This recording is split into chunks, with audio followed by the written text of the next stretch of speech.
Alors on avait vu la dernière fois, oui, alors on arrive pas, une seconde, voilà. On avait vu la dernière fois le rapport qu'il y avait entre les fameux 1001 cercles du proto-sinaïtique oublié rempli, oublié, dénigré et ignoré aujourd'hui, malheureusement. Donc, lorsqu'on boulait les lettres, c'est-à-dire qu'on mettait des boules ou des ronds, des cercles au bout des lettres, ça représentait des étoiles, des constellations et des étoiles de constellations précises, en latitude et en longitude, puisqu'il fallait considérer aussi les lettres dans leur matrice. Alors, on avait un spécialiste de ça, c'était Shmuel Akatan, qu'on dit qu'il connaissait le ciel parfaitement, et puis on sait que lorsque l'on compte tous ces points-là, qui sont donc les points étoilés, si on pourrait dire les cercles des étoiles, on peut aussi écrire, ça c'est écrit en moitié alphabet proto-sinaïtique 1, moitié alphabet proto-sinaïtique 2, il y a tout le Shem HaMeforash entier, donc les 72 noms du Shem HaMeforash entier, qui est la Chotémet ou le sceau du roi sur sa création, le sceau de l'Éternel. Mais nous avons ici, par exemple, une autre manière de voir les choses avec le proto-sinaïtique tout en étoilé, mais c'est le proto-sinaïtique numéro 1. Alors que le proto-sinaïtique, non pas en étoilé, mais en triangulé, va donner cela. Alors il est évident qu'il y a aussi les spirales au bout,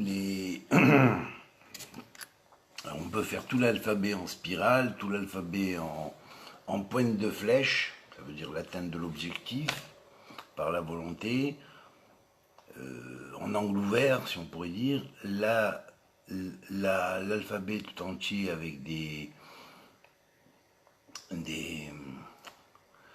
petits croissants de lune au bout de chaque extrémité, ou croissants de lune pointés. Bon, tout ça, c'est des significations différentes selon les lois des sophrim, parce que c'est pas les sophrim de la souris spécialement, qui bien qu'il y avait des lois qui ont inventé la safroute, elle existait avant, et elle était très complexe, aussi avec ce genre d'alphabet. Simplement,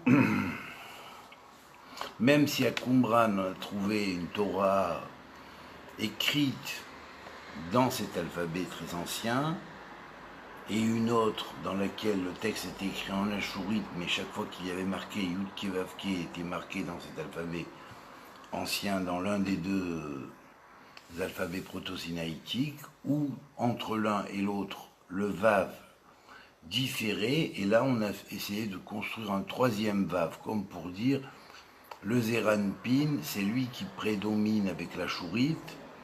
Donc on est sur le travail du Zeranpin maintenant, c'est-à-dire des 7 niveaux, des 6 niveaux, plus le Malchut qui a vraiment à faire réparer. Donc on n'a plus touché au proto-sinaïtique. Il avait d'abord déjà été oublié en partie à Bavel, et même s'il en est resté quelques bribes, bon, on n'écrivait plus la Torah en proto-sinaïtique, on l'écrivait en achourite. Ça a été décidé comme ça par Ezra et par tout le groupe qui était autour d'Ezra à ce moment-là. Bon, ça a eu son bon et il fallait faire rentrer la chourite parce qu'il a une signification assez essentielle dans les restes des temps et dans l'exil. Cependant, même si une grande part de la Chokhma d'Israël a été perdue, il est quand même resté une grande partie qui a demeuré pendant près de 2 siècles au retour de Bavel, si ce n'est plus, tant que le Malchut Beth David, qui avait institué, comme on pourrait dire, membre de prêtrise, les enfants de Tzadok à Cohen, eh bien, ça a duré jusqu'au environ IIIe siècle, et au milieu du IIIe siècle, les lobbies qui désiraient un judaïsme plus arabe et pâquerette ont réussi à faire pacte avec les Grecs, d'abord, et à éradiquer pratiquement tous ceux qui étaient pour le proto-sinaïtique encore, et qui prônaient les valeurs d'un judaïsme primordial. Alors bien évidemment, les Kohanim Bnei Tzadok, dont le dernier a été Moré Tzedek, se sont réfugiés en emportant les archives du temple à Qumran, et ont fondé toutes les communautés environnantes de fils de la lumière qui existaient sur la terre d'Israël. Et à ce moment-là, évidemment, tous ceux qui acceptaient les règles du groupe devenaient fils de la lumière, puisque c'était comme ça, il n'y avait pas de sélection telle qu'elle s'est faite après. On a gardé l'optique des pères, voilà, c'est-à-dire pratiquement la non-violence. Alors ensuite, bien évidemment, quand les Grecs ont commencé à faiblir et que les Romains sont passés à la place, les mêmes groupes pharisiens qui ont voulu instituer un judaïsme plus arabe et pâquerette ont décidé de faire pacte avec les Romains. Et donc les Romains se sont commencés à s'insérer petit à petit et progressivement dans les affaires des Juifs. Et là, plus de question de judaïsme primitif et originel, primordial et originel. Tout ce qui touchait à la tradition primordiale a pratiquement été balayé. Tout ce qui touchait à la grande sagesse des temps de Salomon et de David a été balayé. Et on a fondé un judaïsme où, disons, tout le monde peut devenir prêtre et tout le monde est son propre prêtre, et chacun est juge, quoi. Du moment qu'il apprend un peu, il devient le juge, quoi. Un juge, voilà. Donc ça, c'est la grande faille qu'il y a eu. Hein. Je sais qu'elle en fait grincer les dents à beaucoup lorsque je dis ça, mais c'est la vérité. Il faut la reconnaître un jour ou l'autre, de toute façon. Vous ne pourrez pas la cacher. Vous le savez parce que ils ont prévenu. Hein, Ésaïe vous a prévenu, Ésaïe avait prévenu, tous les autres ont prévenu, tous les prophètes ont prévenu. Il fallait en tenir compte. Et maintenant, je veux dire, bon, qu'est-ce qui empêche finalement de retourner, alors qu'on a retrouvé les écrits de Qumran, c'est déjà une bonne partie quand même, qu'est-ce qui empêche de retourner à ce judaïsme originel? Rien. Vous avez, moi, je vous restitue déjà le proto-sinaïtique originel avec tous ses secrets, et à partir de là, qu'est-ce qui vous empêche d'apprendre la structure de cet alphabet? À part l'orgueil, je serais curieux de savoir. Alors voilà, bon, ça c'est ma demande, ma question. Hein. Alors maintenant, bien évidemment, le judaïsme premier ayant été rompu, il va y avoir 3 facettes dedans. Ces 3 facettes, qui étaient gardées en unité totale dans la 4e facette, qui est celle du judaïsme originel, va être balayée carrément à la limite côté, elle reviendra qu'à la fin des temps, avec le retour des étincelles à leurs racines et à leur origine.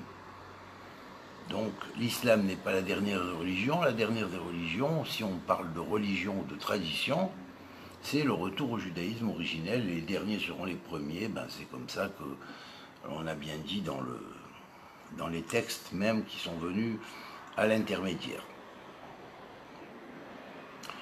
Le salut vient des Juifs parce que c'est en Torah, il faut être formé dans le domaine de la Torah pour avoir pris conscience réellement de la profondeur de ce sujet et pouvoir réhabiliter la chose. Donc ce salut vient des Juifs, effectivement. Voilà, donc c'est vrai. Et de notre côté, on va prendre les trois phases, donc judaïsme, est-ce qu'il en reste? Judaïsme d'exil. Le judaïsme d'exil a été contrôlé totalement par les deux religions qui ont suivi, qui ont extériorisé la deuxième et troisième facette.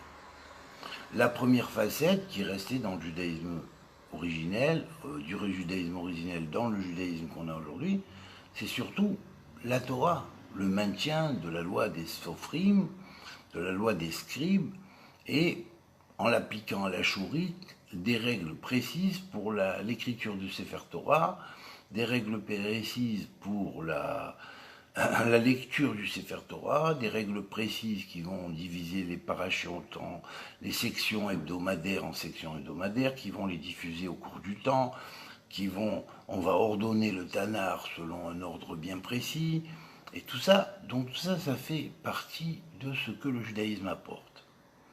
Le Talmud et le Midrash, qui vont donner aussi, et surtout la Kabbale, qui est un des grands restes de la tradition primordiale prophétique, de la Kabbale prophétique originelle qui existait avec le judaïsme originel. Donc, on va avoir ça. Du côté du judaïsme traditionnel tel qu'on l'a aujourd'hui, enfin qui n'est pas très traditionnel en réalité, mais disons ce qu'il en restait, quoi. D'exil, le judaïsme d'exil, c'est qu'il s'est ployé à la loi du ghetto. C'est-à-dire qu'en fait, quand il a extériorisé, si on pourrait dire, un des aspects qui était en premier, qui s'est extériorisé à l'extérieur, donc, et qui a donné le christianisme, c'est-à-dire montrer cette ouverture vers le monde, vers l'universel, vers l'intériorité, vers le développement de chaque être humain, cette notion-là a été, disons, dans un premier temps tolérée, mais dès qu'elle a commencé à prendre un peu d'expansion, le judaïsme, disons, qui a voulu rester dans la sauvegarde de la Torah, dans la continuité de la loi des scribes et dans les lois et les règles strictes, a dit non, on ne peut pas opter pour ça. Donc il y a eu peut-être une convention entre certains sages qui se sont dit bon, on va séparer pour, non pas pour mieux régner, mais parce que c'est la seule solution. Et puis, plus tard, quand l'Église de Rome, à partir de Constantin surtout, a pris racine et est devenue puissante, et qu'elle a commencé à prendre de l'essor, ils ont dit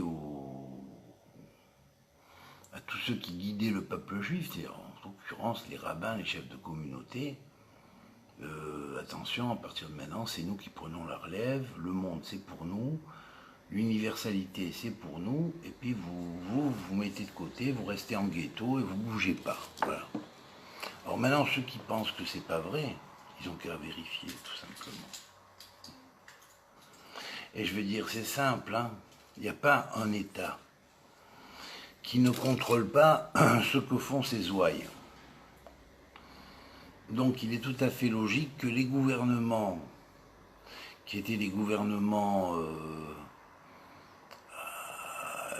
à religion chrétienne ou catholique, marchaient avec le catholicisme et bien évidemment le judaïsme était mis en ghetto. Alors bien évidemment, il fallait se trouver un bouc émissaire, on a chargé, et puis au fur et à mesure du temps, on a inculpé encore plus et rendu encore plus dans le ghetto et transféré au ghetto les juifs. Voilà. Et ça, c'est une résultante de mauvais meneurs qu'il y a eu dans le peuple juif, qui ont fait des contrats avec ces gens-là, et qui ont permis et fermé les yeux devant le fait que, même si à l'origine, un individu qui était juif et qui avait apporté cet aspect-là du judaïsme originel, eh bien eux, ils n'ont pas accepté, ils ont préféré dénier cela et dire non, ça ne fait pas partie de notre tradition et abandonner. Voilà. Et donc les autres se sont dit, bon ben, pas de problème, on prend la relève, et l'histoire s'est faite comme ça, quoi, voilà. Une histoire qui est un petit peu honteuse pour certains, hein, mais c'est comme ça, il faut la voir en face. Hein. Les Juifs étaient obligés plus ou moins de raser les murs et de se conformer aux situations qu'on leur donnait d'exercer. Certaines situations étaient interdites aux Juifs. Donc on les a canalisés plutôt vers des situations qui étaient liées au prêt, au gain, aux affaires, hein, avec des gros impôts bien évidemment, à donner, à verser aux États en conséquence, mais c'était comme ça. Puis après, un jour, bon, il y en a eu qui ont fait beaucoup d'affaires et qui ont dit, eh ben oui, maintenant avec l'argent on peut gouverner le monde et on peut se diriger, et puis là, la même chose s'est faite avec l'islam, hein. Dans un premier temps, une secte judéo-chrétienne a créé l'islam, qui avait pris le meilleur du judaïsme et le meilleur du christianisme, et qui n'était pas forcément lié au catholicisme, hein, et qui a congédié, tel qu'il se devait se faire, toutes sortes d'idolâtries à la base, et ils ont donné l'islam parce que il fallait monothéiser toutes ces tribus arabes qui étaient existées au temps de Mohammed, et donc Mohammed a été le choisi pour exécuter cette chose-là. Il y avait Mohammed, Mahomet, mais il y avait tout ce qu'il y avait autour. Ce qu'il y avait autour, c'était pas toujours très clair. On a bien vu que dès la première génération, les premiers conflits ont commencé déjà. Hein? Alors bien, alors l'islam, lui, va reconnaître Jésus, mais comme un prophète, mais jamais comme un Dieu, puisqu'il a dit lui-même qu'il n'était pas. Eli Lava Azav Tani. Donc là, les missionnaristes et les curés de quartier, ça suffit de raconter des histoires. Jamais Jésus n'a dit qu'il était le Fils de Dieu dans le sens, le Fils unique de Dieu dans le sens qu'il n'y a que lui et les autres ne sont rien, ne sont pas les fils de Dieu. Nous sommes tous les fils de Dieu et il le savait lui-même.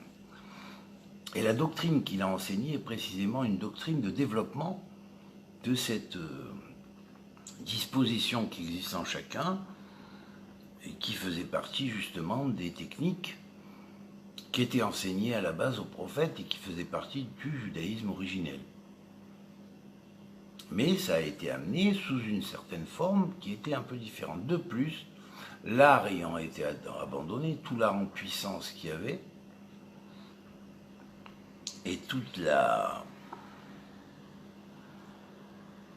base de construction des bâtisseurs qui avait été connue à l'époque de Salomon, qui a été complètement enfouie et abandonnée par la suite, eh bien, c'est passé surtout dans le christianisme. De plus, une des sciences principales de la Torah, qui est la science de l'alchimie, a été aussi abandonnée, mise de côté, ainsi que l'hermétisme. Et on a bien évidemment laissé ces deux notions-là qui sont passées, qui ont été surtout développées dans le christianisme. Et puis, évidemment, une part de cela est passée par la suite à l'islam, avec un autre développement que l'islam a fait très en profondeur d'une autre des sciences de la Torah fondamentale, qui est l'astrologie, ou l'astronomie, enfin les sciences astrales. Alors je ne dis pas qu'il y a eu pas d'astronomes dans le judaïsme, il y a eu Ibn Ezra, c'est le plus grand, mais il y en avait peu. Les rabbins se réfugiaient plutôt dans l'étude de la Kabbale, et la Kabbale, on ne la mêlait pas trop d'astrologie, sauf au temps où on étudiait encore le Sefer Yetzira. Mais après, dans les générations qui ont suivi, petit à petit, les kabbalistes ont plus ou moins forcé les philosophes kabbalistes, alchimistes à tendance hermétique à abandonner l'astrologie, hein, et à se mettre uniquement à l'aspect abstrait de la Kabbale, c'est-à-dire aux sphirotes. Voilà. Alors, je voudrais vous parler aujourd'hui de cette fameuse sourate, qui est la sourate 2, celle qui suit immédiatement Al-Fatiha, c'est-à-dire l'ouverture, en hébreu ce serait l'ouverture, la sourate de l'ouverture, l'ouverture vers le Dieu vivant, hein, qui est la sourate de la vache. Eh bien, la vache, ça rappelle tout de suite quelque chose, que le copiste du Coran, celui qui a codifié le Coran, qui était judéo-chrétien, a mis des tas de marques dans différents points. En l'occurrence, le Aleph, Lam, Mim. En arabe, Aleph, Lam, Mim. Aleph, Lamed, Mem en hébreu. Mais Aleph, Lam, Mim. Si on prend les lettres selon l'ordre arabe, c'est pas 1101 comme on trouve là,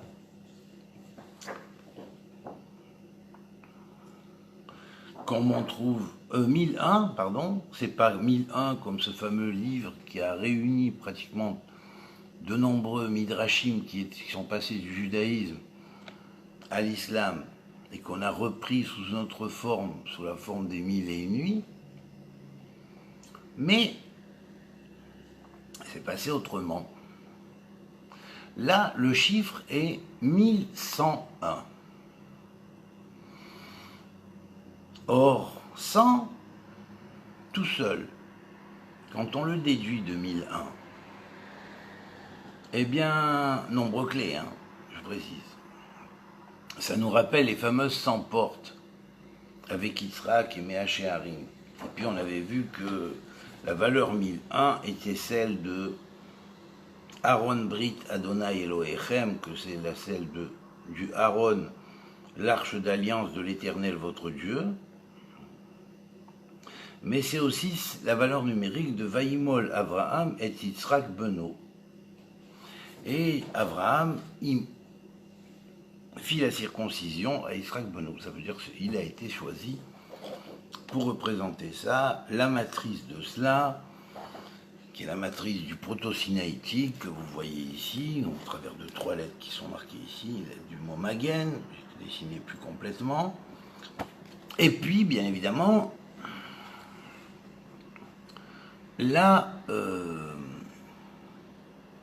les 100 portes qui sont liées précisément à Yitzhak. Puisque c'est à propos d'Yitzhak qu'on parle des Méachéarim, les 100 portes. Alors vous savez qu'il y a 99 noms d'Alia connus, et puis il y en a un 100e qu'on dit, ça c'est le nom caché, on ne le prononce pas, on ne connaît pas, on ne sait pas lequel c'est. Il y a une histoire chassidique que je vous avais racontée il y a quelques années, là-dessus vous y référerez pour mieux comprendre. Allez sur le site bientôtlageoula.com que mon ami Simone a construit, et puis cherchez dans l'histoire chassidique et vous verrez, vous avez qu'à les écouter, et puis vous verrez l'histoire qui concerne ce que je parle là. Alors bien évidemment, on a les 1001 étoiles symbolisées ici, et on a donc tout l'alphabet, le secret qui a été enfoui dans les 1001 nuits, mais on a 100. Et il y a précisément dans le début des histoires des 1001 nuits, une histoire avec une espèce de sorcière qui disait qu'elle avait 98 bagues dans son chapelet, si on pourrait dire, et avec les 2 bagues du prince et du vizir, et de son vizir, ça ferait précisément 100 bagues, et ce serait pour elle le top complet. Bon, ben, ça c'est symbolique, bien évidemment. Alors, les traces que ce Racham qui a écrit le Coran, qui était judéo-chrétien, qui avait écrit le Coran, sont à plusieurs endroits, très complexes. Alors déjà, pourquoi je suis allé remplir l'alphabet comme ça, avec l'alphabet proto-sinaïtique, les 72 noms du créateur? Ben, je vais vous dire pourquoi. Parce que lorsqu'on compte les lettres, et pourquoi j'ai comparé ça à ça, et c'est ça qui m'a ouvert la lumière, puis Dieu m'a complété ce qui manquait, et l'ange de Dieu, le scribe du ciel, m'a complété ce qui manquait. Ça veut dire quoi? Alif, Aleph, Lamed, même. 1, Aleph.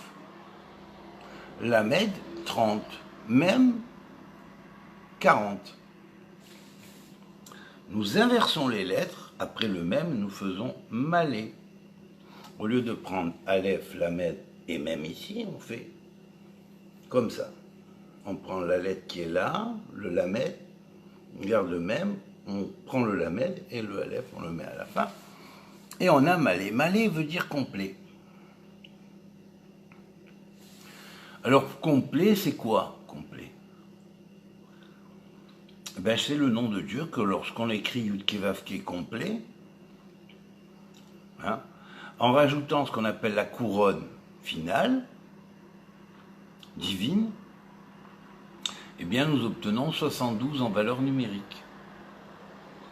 Et ce 72-là va symboliser les 72 noms pour être la base du jaillissement de Hatzilut par le monde de l'émanation des fameux 72 noms de Dieu, qui sont les 72 noms donc que vous avez ici, je crois. Attendez, je vais vous montrer.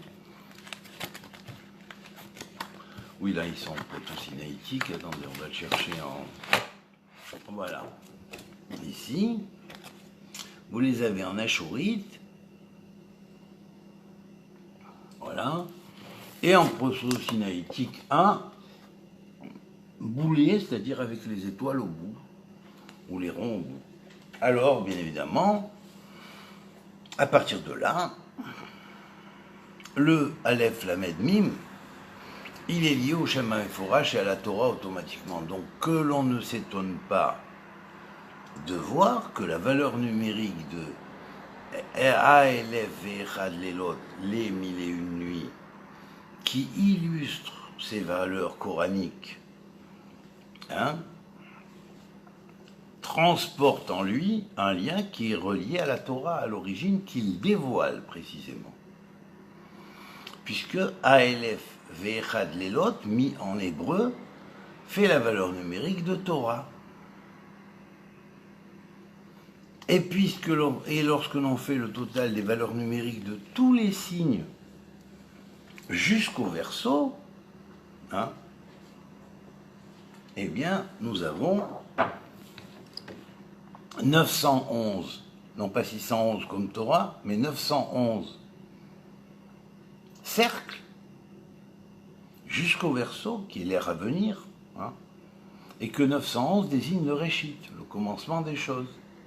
Or, on dit le commencement des choses contient déjà la finalité des choses. C'est la base de Tab, à un certain niveau.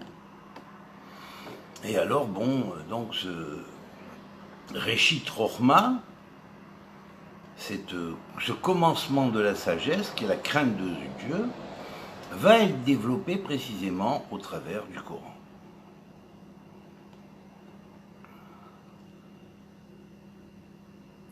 Et là, le codificateur a laissé tellement de petites surprises pour ceux qui veulent frimer avec leur dernière religion de la fin des temps, hein, que lorsqu'on redécode ça en Kabbalah et avec la Torah, ben là, ils peuvent avoir des surprises. Et ils auront beaucoup de surprises auxquelles ils ne peuvent pas répondre. Je vous donne un exemple. Al-Baqara, la vache, ça parle bien évidemment de cette notion de la vache rousse qui est reliée au troisième temple et qui est liée au temple. Donc, sachant très bien que l'islam va être jusqu'à la fin des temps, mais qu'après il mettra les bâtons dans les roues à Israël lorsqu'il essaiera de réaliser les prophéties qui étaient marquées dans les prophètes et qui étaient dans le proto-judaïsme riche, premier et originel, et qui sont passés aussi dans le judaïsme qui est venu après coup, même limité, très limité, mais il n'y avait pas les arguments. Alors les arguments, je vais vous les porter. Alors, on lit comme ça.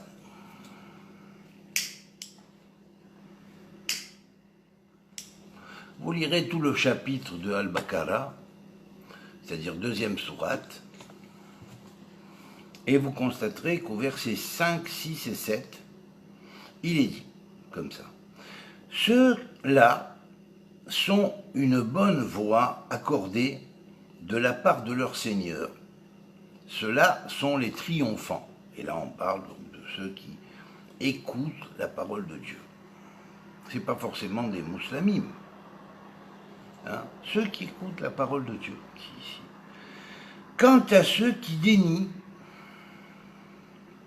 et là qui dénient, bien évidemment, on a obliqué la notion de ce verset à ceux qui dénient, non pas Dieu en général, selon les différentes facettes des autres religions monothéistes, mais ceux qui dénient la valeur du Coran, en tant que religion dernière portée par Mahomet, écrite, transcrite totalement par lui, et puis dans l'ignorance totale et en rejetant totalement les textes précédents, en disant que bon, finalement, oui, ils ont été considérés, c'est vrai, parce qu'ils savaient qu'il y avait un Coran originel, et ça, ils ne pouvaient pas le nier, ils ne savaient pas où il est. Aujourd'hui, il y a 400 versions en arabe, dans les différents dialectes et langues.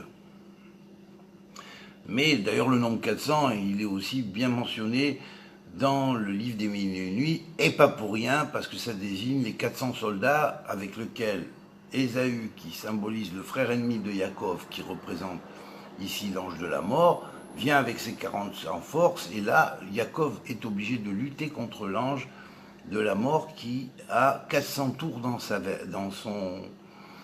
son sac, si on pourrait dire. Alors, on va voir que les 400 pièces à propos du vendeur de poissons, dans le troisième ou la quatrième histoire des Mille et une Nuits, hein, quant à ceux qui dénient que tu leur donnes l'alarme, les avertisses ou non, ils ne croiront pas. Et alors là, c'est le verset qui nous concerne. Dieu a scellé leur cœur, leur ouïe, sur leurs regards, yeux. Il a mis une taie, quelque chose complètement pour cacher, qui ne voit pas la vérité. Ils auront un immense châtiment. Alors je vais poser une question. Le Coran qui a commencé comme ça, au nom de Dieu, le tout miséricordieux, très miséricordieux, le très miséricordieux. Bismillahi ar-Rahmani ar-Rahim. Comment se fait-il s'il est grand et miséricordieux, et Dieu sait si c'est illustré dans les textes toraniques de Torah, même ce qu'il en reste, je ne parle même pas des textes encore plus anciens ou ceux qui ne sont pratiquement pas étudiés, eh bien, comment se fait-il qu'il va donner un châtiment immense, et là, aujourd'hui, il se régale avec l'enfer éternel et tout ça. Et bien sûr, c'est dédié aux mécréants qui sont les chrétiens, les juifs et le monde occidental et tout ça, pour asseoir l'assise politique de l'islam d'aujourd'hui. Alors il dit comme ça au verset 8, « Il est parmi les gens qui disent « Nous croyons en Dieu et au jour dernier, bien qu'ils ne soient pas croyants. » De qui parle-t-on? Eh bien, on parle de ceux qui ont les yeux voilés, l'ouïe voilée, et qu'ils auront un très grand châtiment parce que Ils ne veulent pas comprendre, ils ne veulent pas écouter, ils ne veulent pas fraterniser, ils ne veulent pas rien. Tout ce qu'a dit Dieu, ils font le contraire, ils en ont rien à faire. Et je vais vous dire pourquoi. Continuons verset 9. Ils croient tromper Dieu et ceux qui croient, les pauvres musulmans qui sont bernés par ces gens-là, qui les motivent à un djihad, genre petit soldat, va faire ton truc en Irak, ou va faire tes épreuves là-bas en Syrie, et puis reviens, et puis fais sauter tout le monde. À chaque fois que tu fais sauter, tu auras des vierges. Vous allez voir un petit peu plus loin, vous allez voir. Si vous êtes en accord avec le Coran que vous... Et si ceux qui prêchent ces doctrines-là sont en accord avec le Coran. Alors, ils croient tromper Dieu, et ceux qui croient, mais en réalité, ils ne font que prouver et tromper leur personne, sans en avoir conscience. Pourquoi? Parce qu'ils sont pris par des djinns. Dans leur cœur, il y a une maladie, chose que mon ami Mouktar, que vous connaissez bien pour ses sketchs, avait mentionné. Et Dieu leur augmente, comme il augmente le cœur de Pharaon. Quand Pharaon s'oppose, eh bien, il augmente le cœur de Pharaon.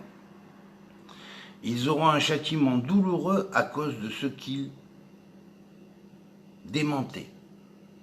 Qu'est-ce qu'ils démentent? Al-Baqara. Al-Baqara. La vache rousse. La construction du troisième temple. Le monde du temple comme appartenant aux Juifs. À mon peuple. Au peuple de celui qu'ils reconnaissent dans le Coran disant Issa, et pour eux, le Messie de Dieu, donc, et qui a dit le salut vient des Juifs. À celui-là, ils en font une entorse, ils mentent. Ils peuvent parler du Mahdi. Qu'est-ce que c'est quoi le Mahdi? Mais Mahdi, c'est aussi un mot hébreu, vous savez. Mahdi. Transposé légèrement, en fait, Méodi. C'est les lettres de Adam. Et on sait, puisque c'est raconté ici, que Adam avait été présenté devant tous les anges comme celui que Dieu avait choisi, pour transmettre des choses de sa connaissance très secrète. Et puis, les anges ont pratiquement tous accepté de se prosterner devant Adam, sauf un, Iblis. Iblis, c'est le diable. Alors Iblis, c'est pas les Juifs, Iblis, c'est vous. C'est vous qui racontez ces choses-là. Ceux qui sont manipulés par Iblis, c'est vous qui racontez ces choses-là, c'est pas les Juifs. Pourquoi? Parce que je vois pas les Juifs là-dedans. On va continuer un petit peu. Lorsque l'on dit « Ne faites pas de dégâts sur la terre », regardez comme c'est fort, quand vous arriverez à l'ère du taureau, qui était le point de départ du Réchit, et qu'on se rapprochera de l'ère du Verseau, puisque jusqu'au Verseau, grâce au Protosinaïque, on avait vu que ça tombait à 911, qui est Béréchit, qui fait allusion à Béréchit, et à la fin des temps. Alors, vous voyez, alors, bien évidemment, ne faites pas de dégâts sur la terre. Il réplique, mais nous sommes des réformateurs. C'est eux, c'est-à-dire les conquérants, les rébellions, les rebelles, en genre ceux qu'on met dans la tête des jeunes, vous êtes les résistants. Oui, les résistants. Les réformateurs. Lorsqu'on leur dit « Ne faites pas de dégâts sur la terre », ils répliquent « Mais nous sommes des réformateurs. » C'est eux les faiseurs de dégâts, mais ils n'en ont pas conscience, parce qu'ils sont manipulés par des forces encore plus grandes. Lorsqu'on leur dit « Croyez comme croient les hommes », ils répondent « Croyons-nous comme croient les insensés ?» Qui sont les insensés? Les chrétiens, les juifs. Or, les insensés, c'est eux. Et là, c'est Mohammed qui le dit au travers du Coran, envoyé par mon ami Mohammed, que Dieu le bénisse, merci, en triple langue, c'est-à-dire arabe, transcription, phonétique et traduction et je lui ai dit de me chercher une bonne traduction. Parce que lui aussi, il connaît l'histoire. Donc il a cherché la bonne traduction pour moi, celle qui se rapprocherait à peu près le plus du Coran originel. Alors bien sûr, certains de ces versets ont été maniés, remaniés, vous voyez, légèrement modifiés à un mot près, mais c'est grâce à ce mot près que l'idéologie destructrice se fait. Alors, lorsqu'ils rencontrent ceux qui ont cru, ils disent « nous croyons ». Mais dès qu'ils restent seuls, avec leurs démons, ils disent « nous sommes assurément avec vous ». Ça, c'est ce qu'ils disent aux démons. Nous ne faisons que nous moquer d'eux. Nous moquer d'eux, c'est-à-dire des pauvres bougres que l'on envoie en Syrie s'entraîner pour faire le djihad, hein, abandonnant famille, père et mère qui sont en train de se morfondre parce que l'un des fils ou l'une des filles est allé faire ses écoles là-bas chez ces fanatiques. Hein, et bien voilà, c'est ça. Dieu se moquera bien d'eux. Il les laissera persister dans leur aberration. Et ça fait allusion au psaume qui, lui, dans les psaumes de David, est le psaume 2.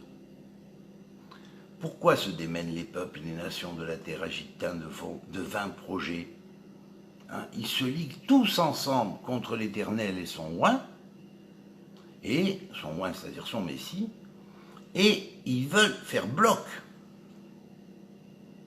Alors là, ça fait allusion à l'islam intégriste, qui cherche à prendre pratiquement tous les 22 États arabes, à les faire devenir arabo-musulmans, fanatiques et gouvernés par l'Iran.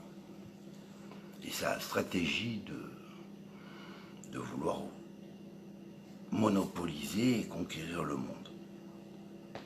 C'est lié à la dernière Megillah d'ailleurs. C'est pas pour rien que je l'ai marqué dans mon livre de Gog et Magog. Et ça, aucun homme politique ne voyait les choses à ce niveau-là il y a 20 ans, 25 ans, 26 ans en arrière. Alors, bien sûr, Dieu se moquera d'eux et les laissera persister dans leur aberration. Mais pourquoi? Pourquoi? Car ce sont eux qui ont tronqué la guidance contre l'errance. La guidance, c'est-à-dire de trouver un guide contre l'errance. Vous voyez, ils ont pris exemple sur le judaïsme d'errance, un petit peu, ils se sont dit, on va essayer d'être plus malin qu'eux, et puis eux, ils conquièrent pas, ils conquièrent rien, ils ont été mis au ghetto, mais nous, on va reprendre beaucoup de leurs choses, et avec ça, on aura l'autorité, la force et le nombre, et avec ça, on fera ployer tout le monde, vous comprenez? Alors, bien sûr, ils ont tronqué la guidance, comme les bons guides des prophètes, des bons prophètes, parce que s'ils avaient écouté les origines, ils savaient que les prophètes avaient prédit que le peuple d'Israël retournerait sur sa terre.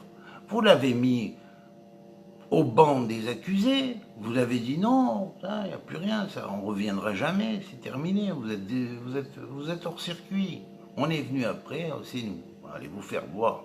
Voilà, c'est vous. Allez vous faire voir. À ce niveau, je vous le dis. Alors, leur cas ressemble au cas de celui qui allume un feu. Dès que le feu éclaire autour de lui, Dieu emporte leur lumière et les laisse dans les ténèbres, à ne plus voir. Voilà. Ces gens-là, ils vous disent comme ça, mais en réalité, ils sont seuls dans la nuit avec leurs démons. Et c'est les démons qui leur dictent. C'est les démons qui les envirusent et qui leur rendent ces virus et qui leur font propager ces virus. Ces mêmes démons qui, à l'époque de Babel, ont fait qu'en une seule nuit, tout le peuple juif a perdu la mémoire de la Torah originelle. C'est des Anunnakis du mal. C'est des mauvaises forces. Et Et c'est même leurs forces qui vous gouvernent aujourd'hui. Qui viennent d'Irak et d'Iran, c'est là-bas ces anges déchus, c'est là-bas leur fief. Iran, Irak. Sourds, muets, aveugles, ils ne peuvent donc revenir. Pourquoi? Sourds, muets, aveugles. Alors la surdité spirituelle, c'est une des premières clipotes qu'on appelle tmeot, les gambrés. Ça veut dire impur, qu'on ne peut pas discuter avec ces forces-là. On ne peut pas les faire revenir, elles se repentiront jamais. Ça ne sert à rien de dire oui, essayez de faire ci, essayez de faire ça. Il n'y a rien à faire. Il faut les vaincre et les détruire. À l'intérieur, par l'intérieur, bien évidemment. Vous comprenez? Ne plus entendre et ne plus voir. Donc, sourds, muets et aveugles. Sourds, muets et aveugles. C'est ces trois forces-là qu'on appelle Shalosh, Klipot, Meot, les Gambrés, selon la Kabbale, qui était connue des anciens. Ce sont des sortes de djinns, de forces impures, que si vous essayez de faire, comme vous direz, vos pactes et vos machins, puisque vous aimez tant que ça la magie et la sorcellerie, hein, des choses qui sont interdites par Allah, hein, et que vous pratiquez à tout va les uns contre les autres. Quand une fille se marie, il faut celui qui était jaloux, hein, parce qu'elle s'est mariée, qu'il avait les yeux dessus avant, il va faire déjà l'envoûtement pour qu'elle réussisse pas et que machin, ou qu'il y ait des problèmes, ses enfants, on connaît tout ça, mon grand-père il en a vu par milliers en Algérie, à Tozeur, à la frontière de Tozeur, à Tébessa. Donc, voilà. Leur cas peut être aussi comme une nuée d'averses dans le ciel, contenant ténèbres, tonnerres et éclairs. Ils mettent les doigts dans les oreilles contre la foudre, par crainte de la mort, mais Dieu encercle les méchants. Alors Dieu encercle les méchants, ça c'est le plan final. Il encercle les méchants, parce que lui, il a la pureté absolue. Hein.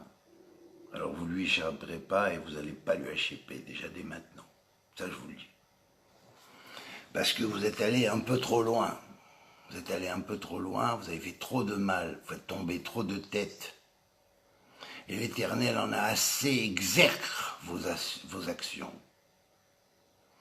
Alors j'appelle à ceux qui sont des hommes de bonne volonté, qui veulent la paix, qui comprennent qu'un dialogue est possible, car comme l'a dit la sourate 48, hein, si on le prend par le Coran, hein, on va dire, Dieu a créé de nombreuses religions, hein, et de nombreuses communautés, c'est afin qu'elles apprennent à se dépasser et à servir le mieux Dieu et à se rapprocher le plus de lui, mais un jour il les unifiera tous car il connaît la clé de l'unification. Alors si vous rejetez la clé de l'unification, vous êtes foutus, où que vous soyez.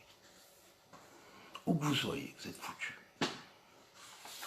Vous n'avez plus de pitaron, vous n'avez plus de porte d'échappement. C'est fini. Vous appartenez à un cas ou à un cas ou à un cas et que vous dites les autres, les autres, les autres. Et nous, et vous rejetez les origines qui étaient une, vous fermez vous-même votre porte.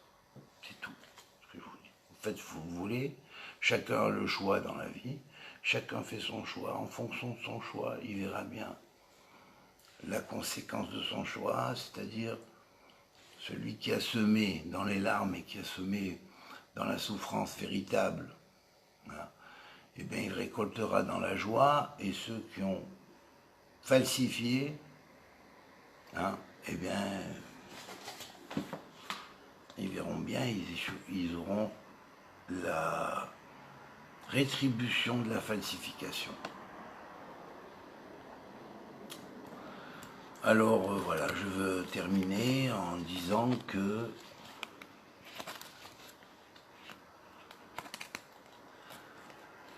tout comme il existe donc cet alphabet proto-sinaïtique de cette manière, on peut aussi faire, selon les lois des scribes anciens, les anciens sophrim, dont j'ai hérité par le scribe du ciel les bases, hein, on peut construire, selon les normes, un alphabet qui inclut tous les ornements, à la fois les spirales, à la fois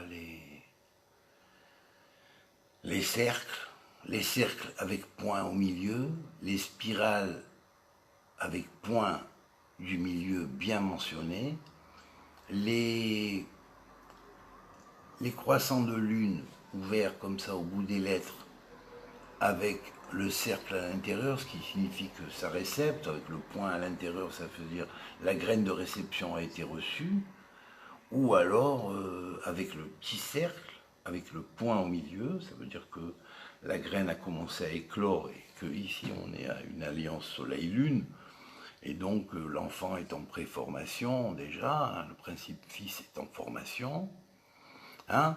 Donc tout ça, ce sont les ornements des doctrines anciennes qui nous ont enseignées. Ces doctrines anciennes, bien évidemment que à l'époque de David et Salomon, tous ces rouleaux-là existaient. À l'époque où les Kohanim de la génération de Tzadok se sont réfugiés à Qumran et dans les communautés environnantes, une partie a été enterrée et retrouvée à Qumran, mais on n'a retrouvé que ce qui est vraiment basique. Beaucoup de choses ont disparu, et notamment des choses qui étaient proches du mont du Temple. Pourquoi, lorsqu'on creuse, on ne trouve presque rien? On devrait trouver beaucoup plus en fonction de ce qui a été enterré. Au moment où les Romains détruisaient Jérusalem et détruisaient le Temple. Parce que tout simplement, ces choses-là ont été soit substituées, se trouve au Vatican, soit substituées, se trouvent dans des centres cachés aux mains de rois du pétrole qui les ont achetés à prix très haut ou de très gros riches qui ont payé ce qu'il fallait pour avoir ces trésors en mode totalement personnel. Alors je vous le dis, voilà. Le temps de restituer les anciennes choses est venu, et le bien que vous ferez à l'humanité, c'est de restituer ces choses-là, qui attesteront ce qu'elles doivent attester. N'attendez pas que je sois obligé, parce que je vais le faire bientôt, avec l'aide de Dieu, et donc Dieu me donnera la force, avec son aide, de le faire, n'est-ce pas? C'est-à-dire de terminer cette œuvre, et de vous écrire une Torah tout entière qui sera encodifiée selon le proto-sinaïtique ancien 1 et 2, en fonction des versets, avec leurs attributs et leurs ta'amim, leurs tagim et leurs nekudot. Hein? Parce que là, quand ce sera fini comme ça, pour ceux qui avaient ces choses-là en main, qui auraient pu les restituer, qui ne les sont pas restitués, c'est aussi s'associer quelque part à ce qui arrive contre le peuple juif, toutes les accusations qu'on lui fait, alors que si ces manuscrits sortaient, s'ils étaient dévoilés, si on disait voilà, oui, c'est vrai, effectivement, ça a appartenu à, ça ira. Mais quand j'aurai fini ça, les lettres elles-mêmes jugeront ceux qui possèdent ces manuscrits qui ont été volés, comme les nombreux alphabets qui ont été volés sous le sol d'Israël, qui n'a rien à voir avec la Palestine, qui ont été volés sous le sol d'Israël et sous le mont du Temple. C'est plus de 200 et quelques alphabets dont on a fait les soi-disant alphabets arabes traditionnels avec précisément des inversions de lettres qui ne sont pas du tout en position d'alphabet arabe en réalité, puisqu'en réalité, ils marchent avec l'alphabet hébraïque.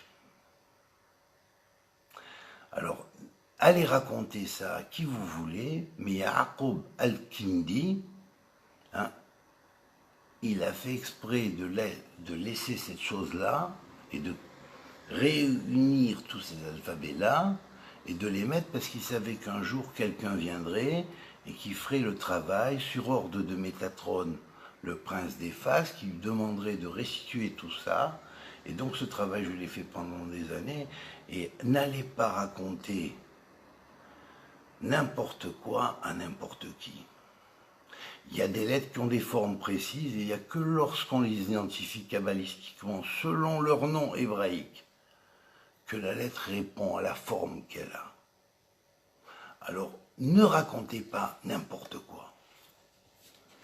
Et le mieux, ce serait de se tester, de faire le bilan, de dire oui, là on a peut-être été un peu trop loin, on a peut-être été un peu exagéré, et vis-à-vis d'Allah, c'est pas très bien ce qu'on fait.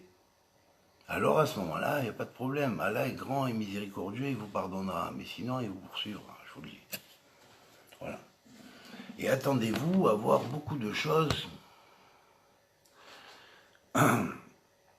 qui vont vous, petit à petit et progressivement, vous forcer la main et vous montrer qu'Allah n'est pas très d'accord avec ce que vous faites.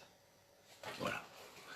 Et là, vous réfléchirez un peu plus et un peu mieux. Puis si vous endurcissez votre cœur comme Pharaon endurcit son cœur, ben le sort de Pharaon, vous l'aurez. Voilà. Mais l'humanité sera délivrée de ce à quoi vous voulez l'amener.